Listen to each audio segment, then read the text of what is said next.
Une bascule fulgurante traverse le Sahel en quelques semaines, comprimant des années de tension en un seul mouvement. À mesure que les flux d'uranium se referment vers l'ouest, la réaction s'inverse brusquement, les marchés vacillent, les alliances se figent et l'autorité africaine gagne une densité inattendue.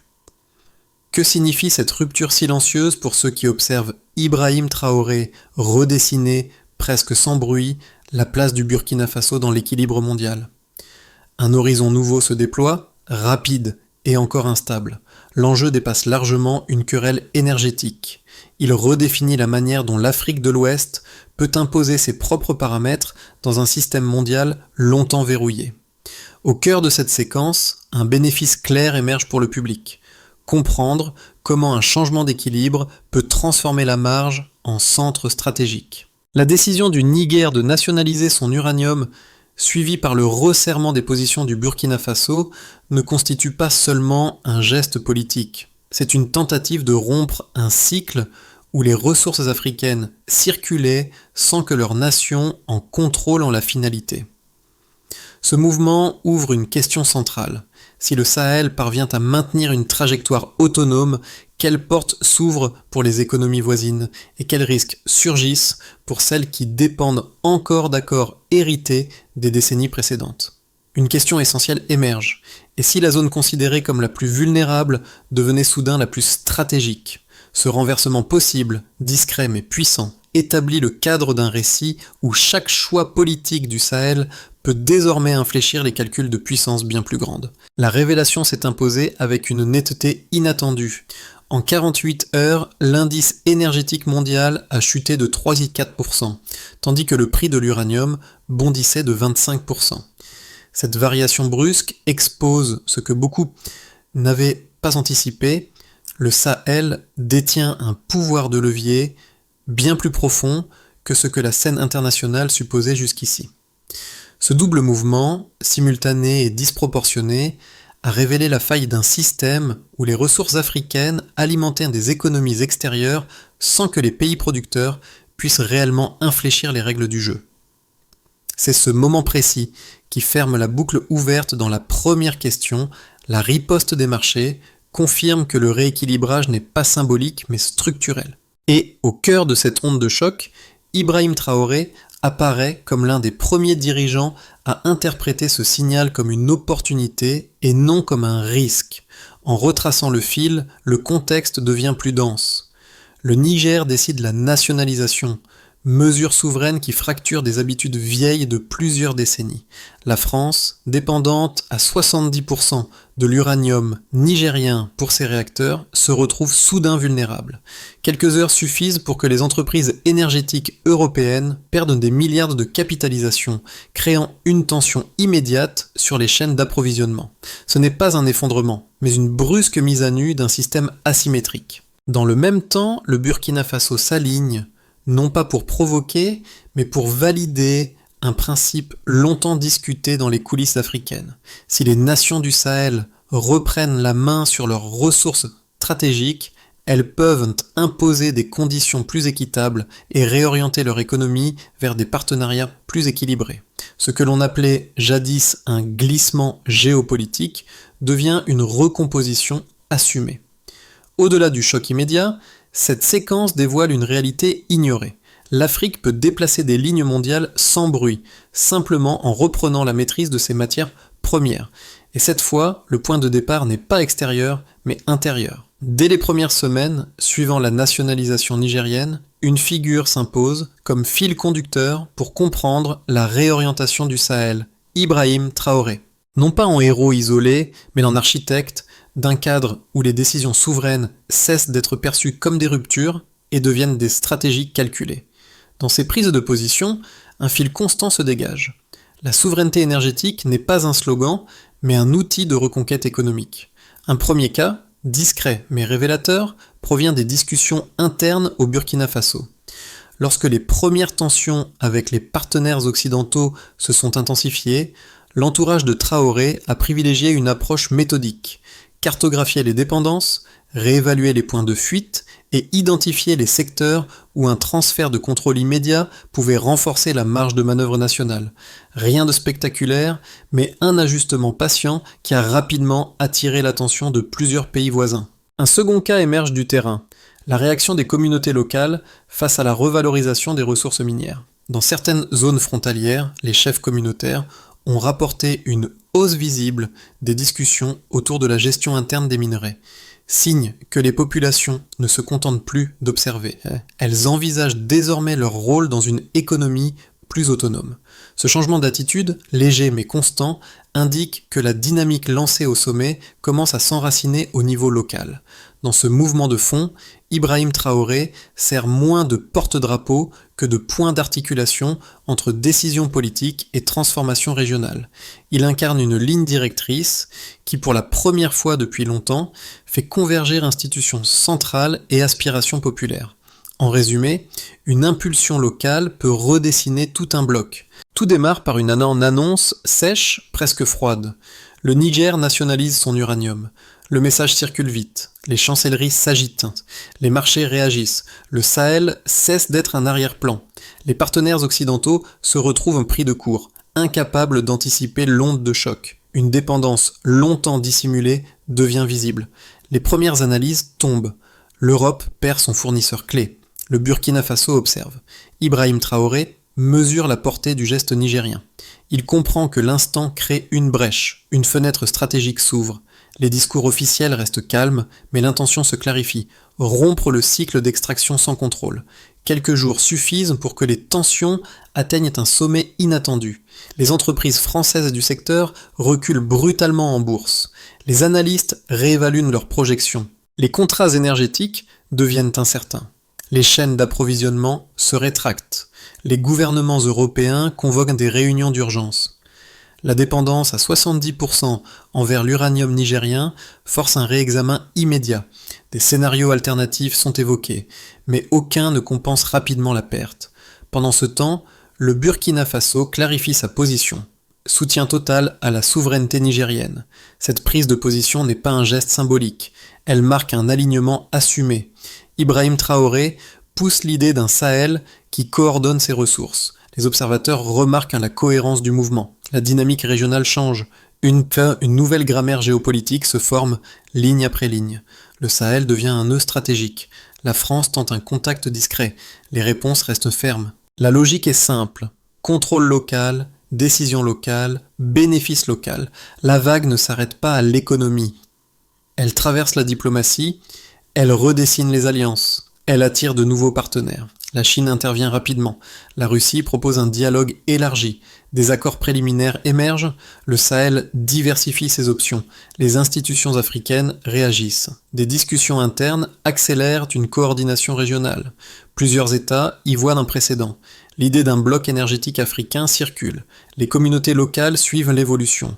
Elles perçoivent les premiers changements.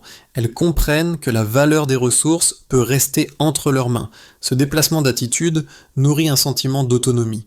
Les stratégies occidentales se fragmentent. Les plans d'approvisionnement doivent être réécrits. Le coût de l'électricité augmente en Europe.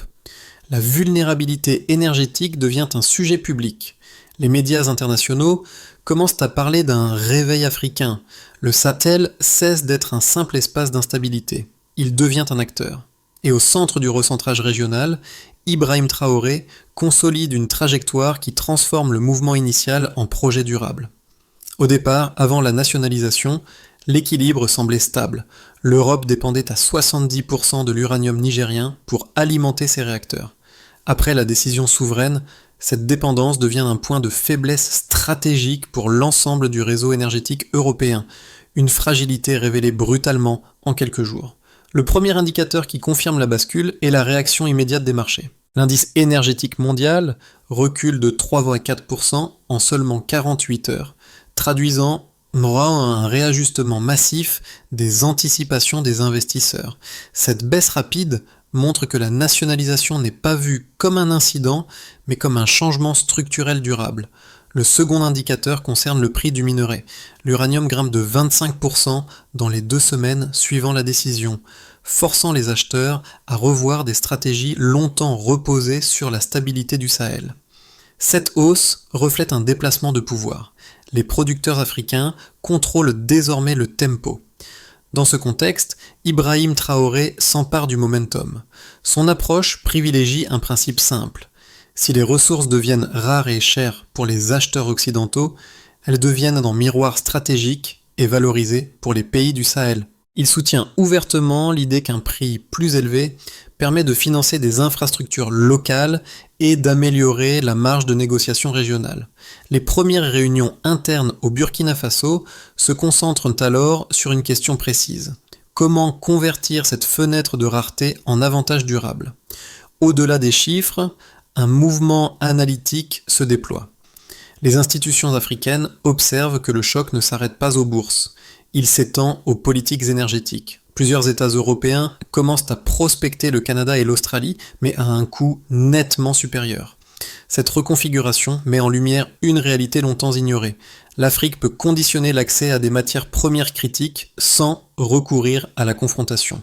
Le Sahel, lui, transforme ces chiffres en levier diplomatique. Les discussions entre le Niger, le Burkina Faso et plusieurs partenaires non occidentaux accélèrent. La Chine propose des accords de fourniture à long terme. La Russie suggère des projets conjoints d'extraction et de transformation. Ce repositionnement, discret mais constant, sert d'amplificateur à la souveraineté recherchée par les deux pays. Pendant ce temps, les observateurs notent une évolution interne. La hausse des revenus liés aux matières premières crée un espace politique inédit. Le Burkina Faso, fort de ce nouvel équilibre, explore des projets d'infrastructure et renforce ses capacités institutionnelles. La pression extérieure ne disparaît pas, mais elle cesse d'être dominante. Les nouvelles marges de manœuvre permettent d'élaborer une stratégie régionale solide, centrée sur la valorisation locale des ressources. Dans cette dynamique, Ibrahim Traoré insiste sur un principe directeur. La souveraineté n'est pas un slogan nationaliste, mais une équation économique.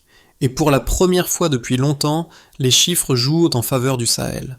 Deux thèses favorables à la rupture engagée par le Sahel s'imposent rapidement.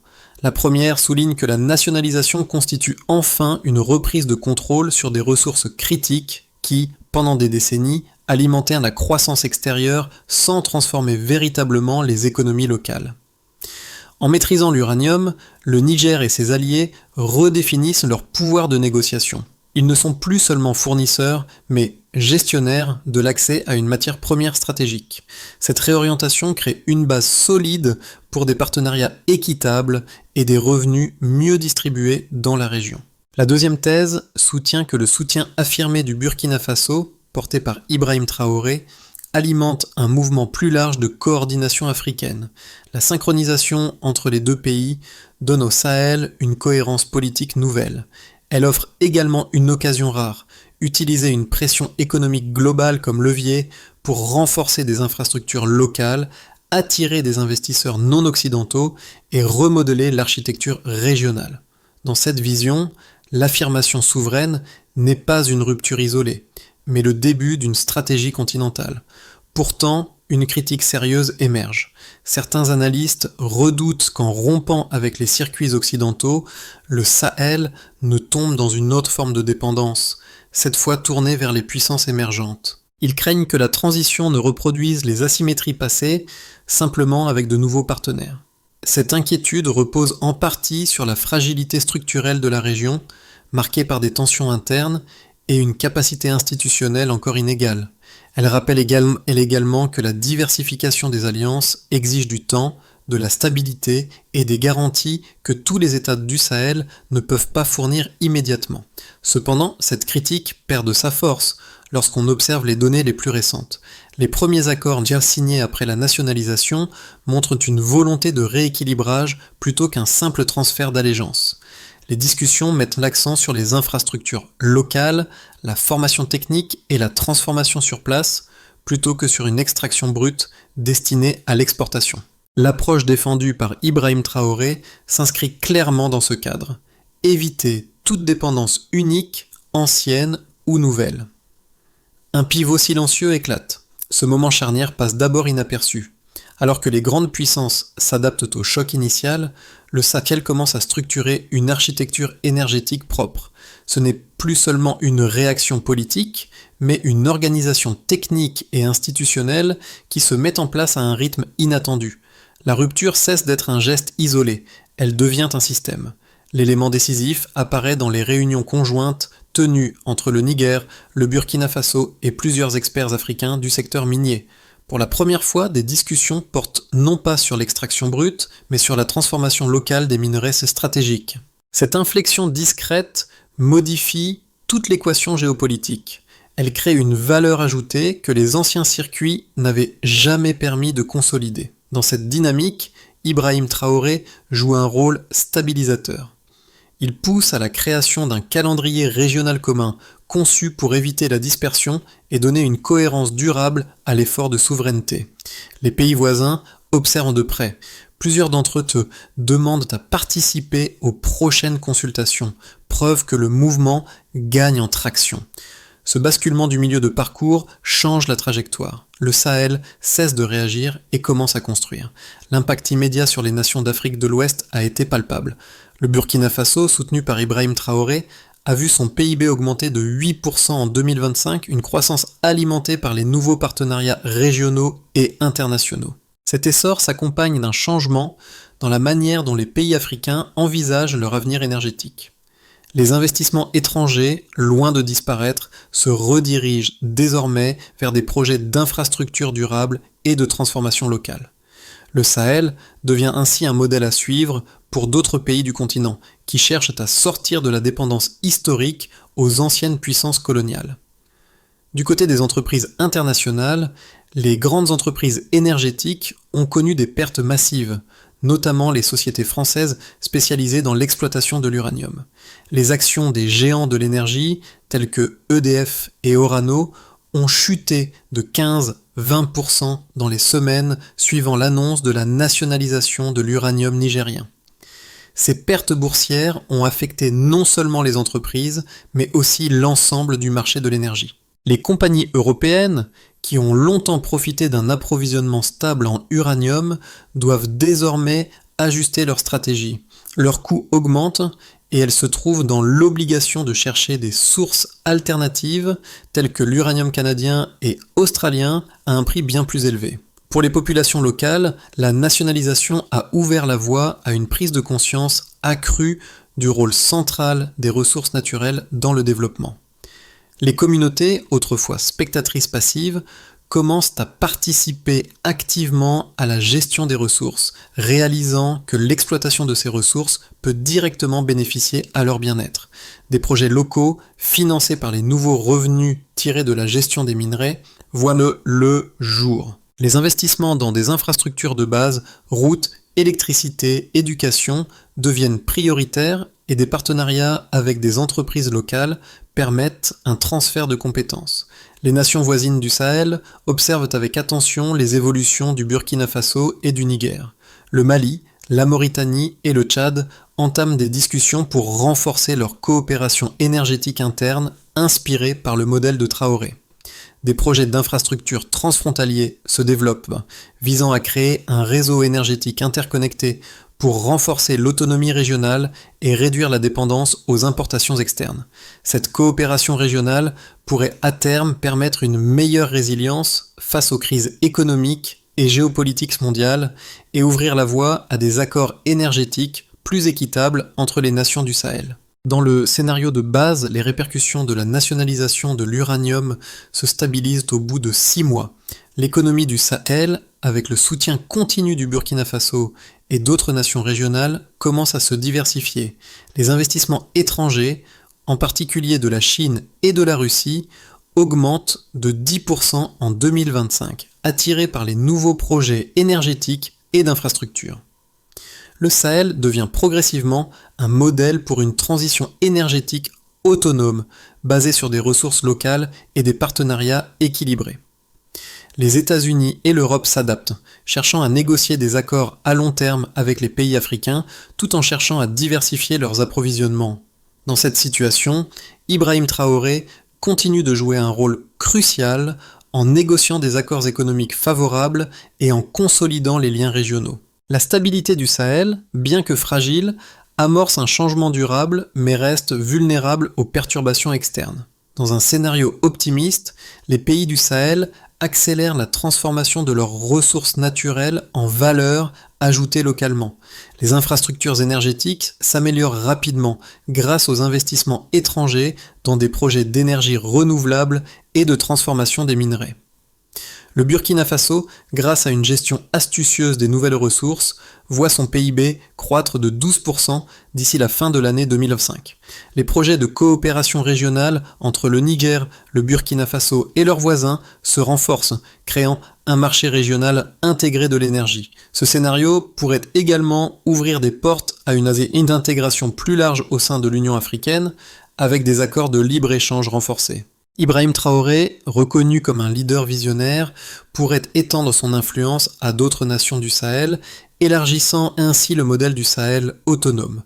Dans un scénario pessimiste, les tensions géopolitiques externes et les pressions économiques internes fragilisent les efforts du Sahel. L'Union européenne impose des sanctions économiques et l'isolement diplomatique menace les relations commerciales. Les prix de l'uranium restent élevés, mais les difficultés économiques liées à l'isolement augmentent. Les investissements étrangers se réduisent de 15%. Les entreprises internationales réévaluant leurs projets en raison de l'incertitude politique. Les gouvernements africains, y compris celui de Traoré, font face à une pression croissante alors que les tensions internes se développent en raison de la gestion des ressources et des conflits régionaux. Le scénario pire expose le Sahel à une dépendance accrue vis-à-vis des puissances émergentes comme la Chine, dont l'influence croissante pourrait conduire à une nouvelle forme de dépendance économique. La vision de souveraineté du Sahel pourrait alors se voir remise en question par de nouveaux défis géopolitiques. L'important est de ne pas voir ces scénarios comme des trajectoires fixes. Les dirigeants, comme Ibrahim Traoré, doivent garder à l'esprit que les transitions économiques et géopolitiques prennent du temps. Une approche mesurée, pragmatique et orientée vers l'intégration régionale pourrait permettre au Sahel d'éviter l'un ou l'autre des scénarios extrêmes. Le Sahel doit se préparer à ajuster ses stratégies en fonction des fluctuations de l'économique mondiale, tout en construisant des partenariats solides qui ne dépendent pas d'un seul acteur extérieur. L'histoire qui se déroule dans le Sahel dirigé par Ibrahim Traoré ne concerne pas seulement l'avenir des nations africaines. Elle nous invite à réfléchir sur la manière dont des petites nations, souvent perçues comme périphériques, peuvent redéfinir l'équilibre mondial. Les décisions prises par le Burkina Faso et le Niger ont un impact direct sur la façon dont le monde perçoit la souveraineté et la gestion des ressources naturelles. Mais au-delà des chiffres et des faits politiques, cette transformation touche chaque individu, chaque communauté. Pour les investisseurs internationaux, la question n'est plus simplement de savoir comment exploiter les ressources, mais aussi comment construire un modèle de partenariat qui profite à la fois aux pays producteurs et aux marchés mondiaux. Le Sahel, en particulier, devient une vitrine pour ce changement d'approche. C'est un appel à repenser nos modes de consommation et de gestion des ressources naturelles, où le respect et l'équité ne sont pas seulement des idéaux, mais des impératifs économiques et éthiques. Pour les jeunes générations, l'histoire du Sahel est une invitation à ne pas se contenter de suivre les chemins tracés par d'autres, mais à chercher à redéfinir les règles du jeu. Les actions d'Ibrahim Traoré montrent qu'il est possible d'être à la fois un acteur régional et un leader mondial. Il est essentiel de se rappeler que chaque choix, même à petite échelle, peut avoir des répercussions profondes. Le Sahel ne se limite pas à une région isolée. C'est une leçon sur la résilience, l'autonomie et la transformation de la vulnérabilité en force. En fin de compte, la question à poser n'est pas seulement ce que le Sahel peut accomplir pour l'Afrique, mais aussi ce que nous, en tant que spectateurs et citoyens mondiaux, pouvons apprendre et appliquer à notre propre réalité. Le Sahel, sous la direction d'Ibrahim Traoré, n'est plus une région simplement réactive aux forces extérieures, mais devient un acteur majeur de sa propre destinée. Pour que cette vision de souveraineté et d'autonomie se concrétise pleinement, plusieurs étapes doivent être franchies. Première étape, la consolidation des infrastructures locales. Concernant les acteurs impliqués, les gouvernements du Sahel, dirigés par Ibrahim Traoré. L'action envisagée consiste à construire des infrastructures énergétique locale, centrales solaires, réseaux de distribution régionaux pour réduire la dépendance aux importations énergétiques. Le calendrier prévu indique que dès 2026, avec une priorité pour les zones rurales et les régions frontalières. La mesure des résultats repose sur le nombre de kilowatts produits localement et la couverture énergétique des zones non desservies. Deuxième étape, le renforcement de la coopération régionale. Concernant les acteurs impliqués, le Burkina Faso, le Niger et les pays voisins du Sahel. L'action envisagée consiste à créer une union énergétique régionale qui gère les ressources naturelles de manière coordonnée, en partageant les infrastructures et les technologies. Le calendrier prévu indique que, en 2026, avec des accords formels sur le partage des ressources et la gestion des infrastructures. La mesure des résultats repose sur le nombre d'accords bilatéraux et multilatéraux signés, ainsi que l'augmentation du commerce régional d'énergie. Troisième étape, la diversification des partenariats internationaux. Concernant les acteurs impliqués, les gouvernements du Sahel et Ibrahim Traoré, en partenariat avec des puissances émergentes, Chine, Russie, Inde. L'action envisagée consiste à négocier des partenariats économiques et technologiques favorables, notamment dans les secteurs de l'énergie renouvelable, de l'infrastructure et de la transformation des ressources. Le calendrier prévu indique que dès 2026, en développant des projets pilotes avec des investisseurs internationaux. La mesure des résultats repose sur l'augmentation des investissements étrangers dans la région et le nombre de projets de transformation locale, par exemple usines de traitement des minerais. Quatrième étape, la promotion de la gouvernance transparente. Concernant les acteurs impliqués, les gouvernements du Sahel, avec l'appui d'organisations internationales. L'action envisagée consiste à mettre en place des mécanismes de gouvernance transparents pour la gestion des ressources naturelles, afin d'éviter la corruption et garantir une répartition équitable des bénéfices. Le calendrier prévu indique que, en 2027, avec l'adoption de lois et de régulations renforçant la transparence dans les secteurs miniers et énergétiques.